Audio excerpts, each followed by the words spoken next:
Assalamualaikum warahmatullahi wabarakatuh. Kembali lagi dengan saya. Di sini saya akan mempresentasikan tugas saya yang berjudul Menuju Smart City bersama Teknologi di Kota Kediri. Tugas ini saya presentasikan untuk memenuhi UTS mata kuliah Sistem Informasi Perencanaan. Mata kuliah ini diampu oleh Bapak Rendra Suprobo Aji STMT CAPM dan disusun oleh saya sendiri, Lintang Adedari, dengan NIM 19191050172 dari Prodi Perencanaan Wilayah dan Kota kelas B. Untuk topik yang akan saya bahas ada 4. Yang pertama, latar belakang. Yang kedua, tinjauan teori. Yang ketiga, pembahasan. Dan yang keempat, kesimpulan. Yang pertama ada latar belakang. Latar belakang, Gerakan Menuju 100 Smart City merupakan program bersama Kementerian Komunikasi dan Informatika, Kementerian Dalam Negeri, Kementerian PUPR, Bappenas, dan Kantor Staf Kepresidenan. Gerakan ini bertujuan untuk membimbing kabupaten atau kota dalam menyusun master plan Smart City agar bisa lebih memaksimalkan pemanfaatan teknologi, baik dalam meningkatkan pelayanan masyarakat maupun mengakselerasikan potensi yang ada di masing-masing daerah. Sebuah kota dapat dikatakan smart city jika di dalamnya lengkap dengan infrastruktur dasar, juga memiliki sistem transportasi yang lebih efisien dan terintegrasi, sehingga meningkatkan mobilitas masyarakat. Konsep ini bertujuan untuk menciptakan kualitas hidup masyarakat yang terus meningkat, rumah dan bangunan yang hemat energi, bangunan ramah lingkungan, dan memakai sumber energi terbarukan. Untuk indikator pencapaian pembangunan Smart City disusun berdasarkan 6 dimensi, yaitu ada tata kelola pemerintah pintar atau Smart Governance, pemasaran daerah pintar atau Smart Branding, pengembangan ekonomi pintar atau Smart Economy, mewujudkan kehidupan pintar atau Smart Living, mewujudkan masyarakat pintar atau Smart Society, dan pembangunan lingkungan pintar atau Smart Environment. Kota Kediri telah mengadopsi konsep pembangunan Smart City yang digagas oleh Kementerian Komunikasi dan Informatika. Sebagai langkah awal, Kota Kediri telah menyusun Master Plan Kota Kediri Smart City tahun 2020 hingga 2029. Kesiapan Kota Kediri menuju kota cerdas harus dilakukan pengukuran atau analisis penguasaan teknologi terhadap ketiga pelaku utama pembangunan Smart City, yaitu pemerintah, industri atau dunia usaha, dan masyarakat. Pendekatan analisis digunakan Analytic Hierarchy Process atau AHP untuk menilai tindakan yang dikaitkan dengan perbandingan bobot kepentingan antara faktor serta perbandingan beberapa alternatif pilihan. AHP yang dikembangkan oleh Thomas L. Satie pada tahun 1988 dan teknoekonomi untuk menganalisis keempat komponen teknologi, yaitu technoware, humanware, infoware, dan agroware. Sehingga diketahui kesiapan dari ketiga pelaku utama dalam menunjang Kota Kediri menuju Smart City tahun 2029 dapat menjadi kenyataan dan bukan hanya konsep maupun slogan saja. Yang kedua ada tinjauan teori. Yang pertama ada Smart City. Menurut Isabella pada tahun 2018, Smart City adalah kota yang memanfaatkan teknologi informasi untuk mengintegrasikan seluruh infrastruktur dan pelayanan dan pemerintahan kepada masyarakat, seperti administrasi, pendidikan, kesehatan, sumber daya energi, permukiman, dan keselamatan publik, sehingga dengan bersinerginya seluruh aspek tersebut bersama masyarakat akan dapat meningkatkan pembangunan dan pengelolaan kota. Selanjutnya untuk elemen Smart City ada 6, yaitu yang pertama Smart Government, yang meliputi pelayanan publik, manajemen birokrasi, dan efisiensi kebijakan publik. Lalu yang kedua ada Smart Branding, yang meliputi membangun dan memasarkan ekosistem pariwisata, membangun platform dan memasarkan ekosistem bisnis daerah, membangun dan memasarkan wajah kota. Lalu yang ketiga ada Smart Economy, yang meliputi membangun ekosistem industri yang berdaya saing, mewujudkan kesejahteraan rakyat, dan membangun ekosistem transaksi keuangan.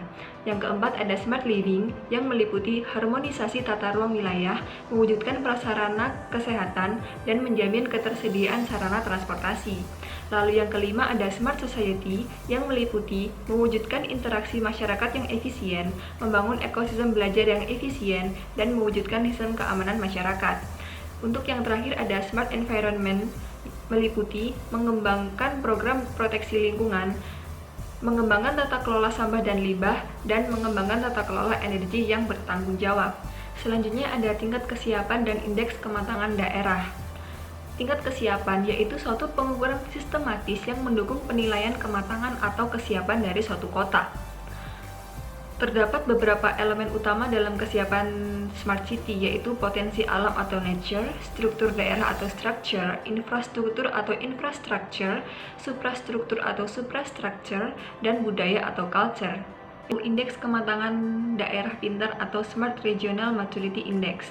Tingkat kematangan sebuah daerah dalam mengimplementasikan Smart Region secara utuh, mulai dari membangun kesiapan daerah pintar, Smart Region Readiness, dan Smart Region itu sendiri.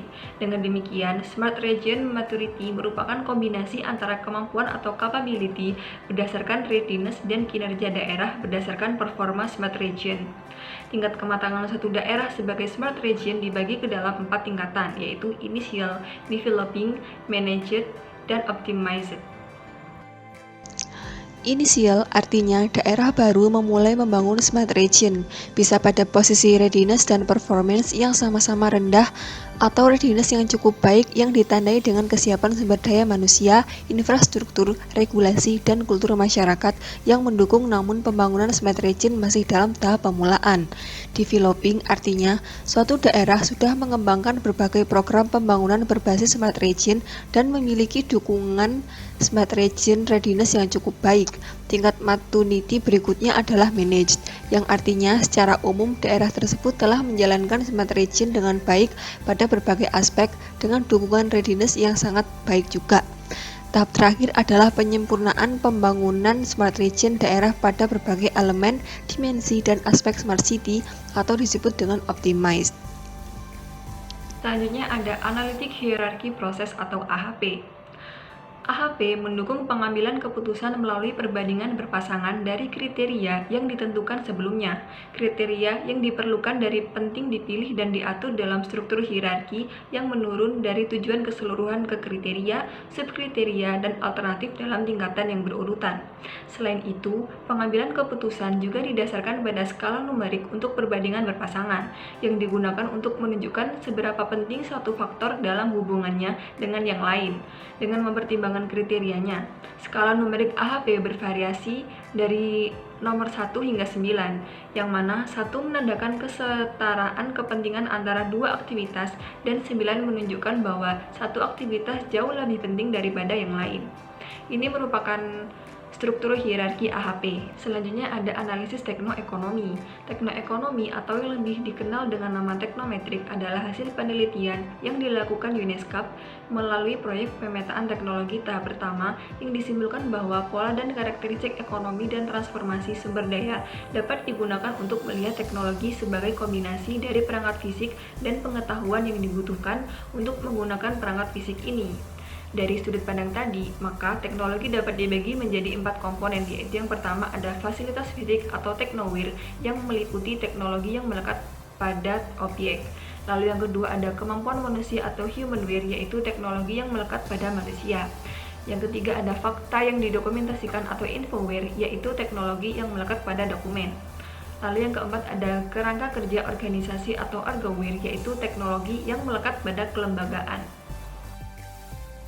Yang ketiga ada bab pembahasan. Dalam mengetahui kesiapan teknologi dalam analisis ini untuk menuju kota Kediri sebagai kota yang Smart City, dilakukan analisis AHP. Langkah-langkah yang dilakukan dalam analisis AHP adalah yang pertama, menentukan tujuan AHP secara keseluruhan. Yang kedua, mendefinisikan persoalan dan merincikan pemecahan yang diinginkan. Yang ketiga, menentukan orang yang memberikan kontribusi dalam pengambilan keputusan. Yang keempat, menentukan kriteria-kriteria yang perlu dipertimbangkan untuk mencapai tujuan AHP. Yang kelima, menentukan subkriteria yang berada di bawah kriteria. Yang keenam, menentukan alternatif-alternatif yang digunakan untuk mencapai tujuan. Yang ketujuh, membuat suatu matriks perbandingan berpasangan antar elemen. Yang kedelapan, setelah mengumpulkan semua data perbandingan berpasangan, kemudian memasukkan nilai-nilai kebalikan beserta entry bilangan 1 sepanjang diagonal utama. Dan yang terakhir, menentukan bobot masing-masing elemen berdasarkan matriks berpasangan dan melakukan uji konsistensi. Rasio konsistensi hierarki yang digunakan harus 10%. Apabila rasio konsistensinya kurang dari lebih dari 0,1, maka diperlukan pengumpulan data ulang. Nah, setelah langkah-langkah AHP tadi, kita menyusun kuesioner. Kuesioner ada dua, yaitu kuesioner yang tahap pertama yang digunakan untuk mengetahui skor komponen teknologi, yaitu Technoware, Humanware, Infoware, dan Orgoware. Lalu untuk kuesioner tahap kedua yang digunakan untuk mengetahui intensitas kontribusi teknologi setiap komponen. Lalu masuk ke dalam pembahasan. Yang pertama dilakukan analisis indikator komponen teknologi. Nah, analisis ini bertujuan untuk menilai komponen teknologi dengan memberi nilai pada kuesioner yang telah disiapkan. Kisaran nilainya yaitu antara 1 hingga 9. Dengan kategori nilai rendah ada 1-3 dan nilai sedang ada 4-6, lalu nilai tinggi ada 7-9. Nah, ini merupakan tabel.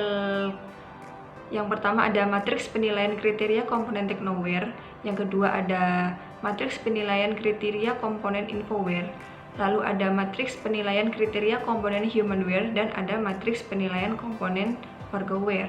Lalu, dari wawancara analisis AHP diperoleh hasil kriteria bobot tertinggi adalah Smart Government, dan di bawahnya berurutan adalah Smart Economy, Smart Branding, Smart Living, Smart Society, dan Smart Environmental. Dengan AHP 0,910 untuk Smart Government, 0,874 untuk Smart Economy, 0,779 untuk Smart Branding, 0,658 untuk Smart Living, 0,611 untuk Smart Society, dan 0,589 untuk Smart Environment. Ini merupakan tabel analisis hasil AHP. Lalu, sebelahnya adalah hasil perhitungan elemen komponen teknologi THIO terhadap pelaku utama pengembangan Smart City, yaitu pemerintah, industri atau pelaku usaha, dan masyarakat yang bisa dilihat di tabel. Nah, kontribusi komponen teknologi Technoware pada ketiga pelaku utama mempunyai nilai tertinggi, yang artinya teknologi yang ada atau yang digunakan sudah sangat baik. Sedangkan untuk komponen Humanware, Infoware, dan Orgoware sangat bervariasi. Gambar yang paling kiri ada konstruksi kontribusi teknologi terhadap pemerintah. Nah, koefisien kontribusi teknologi pada pemerintah didominasi oleh komponen Technoware, yang artinya kesiapan dalam teknologi yang ada sudah sangat baik dan juga sudah didukung oleh sumber daya manusia yang cukup mumpuni. Tapi pada komponen data dan informasi maupun penyampaian informasi masih kurang tepat sasaran atau kurang merata. Sedangkan untuk komponen Orgoware atau organisasi tidak banyak atau kurang menunjang terhadap kesiapan pengembangan Smart City dan masih terkesan individual. Yang kedua ada konstruksi kontribusi teknologi terhadap pelaku usaha. Nah, kontribusi Technoware atau teknologi yang ada pada dunia usaha maupun industri juga sudah sangat baik. Komponen Humanware juga kurang mendukung yang dikarenakan adanya gap atau jumlah yang cukup tinggi antara pegawai yang pengguna teknologi dengan pegawai operasional mesin sehingga pekerja borongan. Komponen Infoware dan Orgoware juga kurang mendukung. Lalu ada gambar yang ketiga, ada hasil konstruksi kontribusi teknologi terhadap masyarakat. Teknologi yang beredar di masyarakat sangat tinggi sehingga kontribusi komponen teknologi sangat mendukung. Demikian juga organisasi yang ada di masyarakat juga sudah cukup baik, termasuk informasi-informasi yang sampai juga sudah cukup baik. Tapi untuk manusia atau Humanware kurang berkontribusi dikarenakan masih tidak merata pada tiap-tiap segmen tingkatan yang ada di masyarakat. Terakhir ada kesimpulan. Nah, sebelum masuk bab kesimpulan, kita pasti sudah tahu dari penjabaran saya tadi, untuk menuju Smart City diperlukan effort dari masyarakat, yaitu ketika pengambilan kuesioner, lalu dari usaha pemerintah, lalu ada tambahan teknologi informasi yang akan menghasilkan Smart City. Untuk kesimpulannya, pemerintah Kota Kediri harus lebih gencar dalam menginformasikan aplikasi-aplikasi pelayanan yang sudah ada kepada masyarakat dan kepada pelaku usaha. Perlu lebih diperkenalkan dengan aplikasi-aplikasi yang bisa diintegrasikan dengan aplikasi yang ada di sisi pelaku usaha, memperbanyak edukasi dan pelatihan kepada masyarakat agar lebih banyak penggunaan teknologi dalam kehidupan sehari-hari, termasuk pada sektor industri atau usaha, sedangkan pemerintah dan dunia industri atau usaha perlu lebih untuk meratakan kesiapan teknologi pada sisi Orgoware-nya. Baiklah, sekian presentasi dari saya. Mohon maaf apabila banyak kesalahan. Semoga bermanfaat. Terima kasih. Wassalamualaikum warahmatullahi wabarakatuh.